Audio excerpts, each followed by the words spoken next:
नाज़रीन आदाब, मैं हूं खालिद शहबाज। आप देख रहे हैं गवाह न्यूज़। हिंदुत्व ताकतों ने सेक्युलर हिंदुस्तान के इमेज को ग्लोबल कम्युनिटी की नज़र में तबाह करके रख दिया।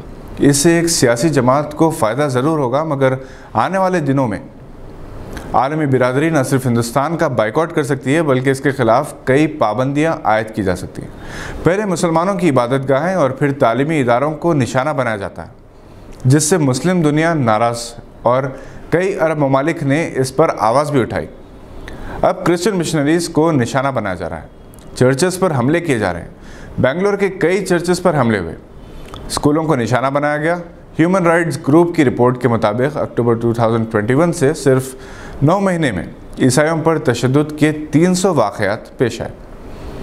बेंगलोर में कई चर्चेस को निशाना बनाया गया, FIR दर्ज की गई, मगर किसी की गिरफ्तारी अमल में नहीं आई। दिल्ली, उत्तराखंड, आगरा में चर्चेस पर हमला किया गया, जिसके खिलाफ ईसाइयों में न सिर्फ हिंदुस्तान में बल्कि दुनिया भर के ईसाइयों में बेचैनी और गम गुस्सा है। इम्कान है कि मगरबी ममालिक अपने अपने मुल्क में मौजूद हिंदुस्तानी सफ़ीरों को बुलाकर एहतजाज दर्ज करवाएंगे। नाजरीन, आज 7 दिसंबर है। ये तारीख़ महाराष्ट्र के मुस्लिम OBC के लिए अहमियत की हामिल है। 7 दिसंबर 1994 को महाराष्ट्र के चीफ मिनिस्टर शरद पवार ने महाराष्ट्र स्टेट मुस्लिम OBC ऑर्गेनाइजेशन के मुतालबात को तस्लीम करते हुए पेशों की बुनियाद पर समाज के तमाम तबक़ात को, जिनमें मुसलमान भी शामिल है, हुकूमत की मुराद से इस्तिफ़ादे का हक़ दिलाया। ये तहरीक जनाब शबीर अंसारी ने चलाई थी और अवाम में ये शऊर बेदार किया था कि तहफ़्फ़ुज़ात मज़हब की बुनियाद पर नहीं बल्कि पेशों की बुनियाद पर हासिल किए जाएँ। आज महाराष्ट्र में तमाम तबक़ात को मुराद हासिल है।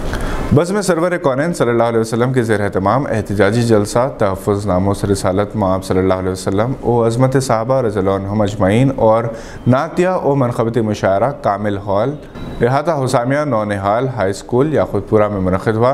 क़ारी अब्दुल अज़ीज़ की क़िरात कलाम पाक से जलसे का आगाज़ हुआ। मौलाना मोहम्मद नईमुद्दीन हुसामी आदिल ने इस जलसे की सदारत की। जनाब सलाहुद्दीन नैयर ने मुशायरे की निगरानी की।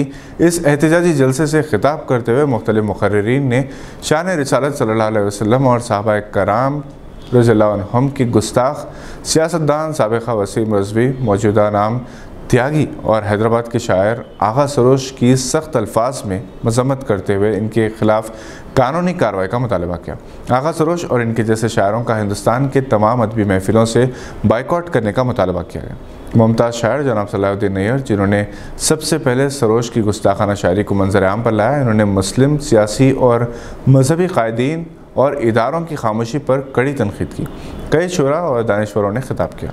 Telangana Urdu working journalist federation की जानिब से 3 मुमताज़ सहाफ़ियों के नाम से मौसूमा अवार्ड्स का ऐलान किया गया। फैज़ मोहम्मद असगर अवार्ड जनाब शौकत अली ख़ान सीनियर सहाफ़ी हैदराबाद, अनवर अदीब अवार्ड जनाब ताहिर रुमानी सीनियर सहाफ़ी हैदराबाद और तबस्सुम फ़रीद अवार्ड जनाब सैयद मुनीर ज़हीराबाद को दिया जाएगा। अवार्ड्स 10,000 रुपये नकद, मोमेंटो, तौसीफ़नामा, शॉल और गुलदस्ते पर मुश्तमिल है। अवार्ड हर साल फेडरेशन की जानिब से दिए जाते हैं। अवार्ड तक़रीब 10 दिसंबर बरोज़ जुम्मा की शाम 6 बजे उर्दू मस्कन हॉल रूबरू चौमहला पैलेस खिलवत हैदराबाद में मुनक़िद होगी। मौलाना आज़ाद नेशनल उर्दू यूनिवर्सिटी शोबे मुतालियात तर्जुमा के स्कॉलर मोहम्मद आसिफ अली को PhD का अहल करार दिया गया। आसिफ अली इलेक्ट्रॉनिक मीडिया के सीनियर सहाफ़ी और रूबी TV चैनल हैदराबाद से बहैसियत न्यूज़ हेड वाबस्ता हैं। पाकिस्तान ने बांग्लादेश के ख़िलाफ़ दूसरे टेस्ट में अपना मौक़िफ़ बेहतर बनाया है, मगर मैच के ड्रॉ होने का इम्कान है।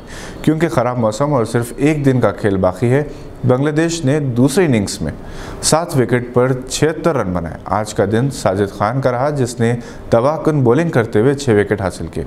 इससे पहले पाकिस्तान ने अपनी पहली इनिंग्स 4 विकेट पर 300 रन के स्कोर पर डिक्लेयर कर दी थी। 2 दिन के वक्फे के बाद आज खेल हो सका था। बाबर आजम 76 रन बनाकर आउट हो गए। अजहर अली ने भी हाफ सेंचुरी बनाई, जबकि रिजवान और फवाद आलम हाफ सेंचुरी बनाकर नॉट आउट रहे। पाकिस्तान को 224 रन की सबकत हासिल है। अगर कल खेल मुमकिन हो सके तो पाकिस्तानी बॉलर्स के 4 विकेट लेना मुश्किल ना होगा। आज के बुलेटिन में बस इतना ही। उम्मीद है कि आपने हमारे चैनल को सब्सक्राइब कर लिया होगा। बहुत आसान है, सब्सक्राइब बटन दबाएं और बेल आइकन दबाना ना भूलें। हम फिर हाजिर होंगे मज़ीद मालूमाती वीडियोज़ को लेकर। देखते रहिए गवाह।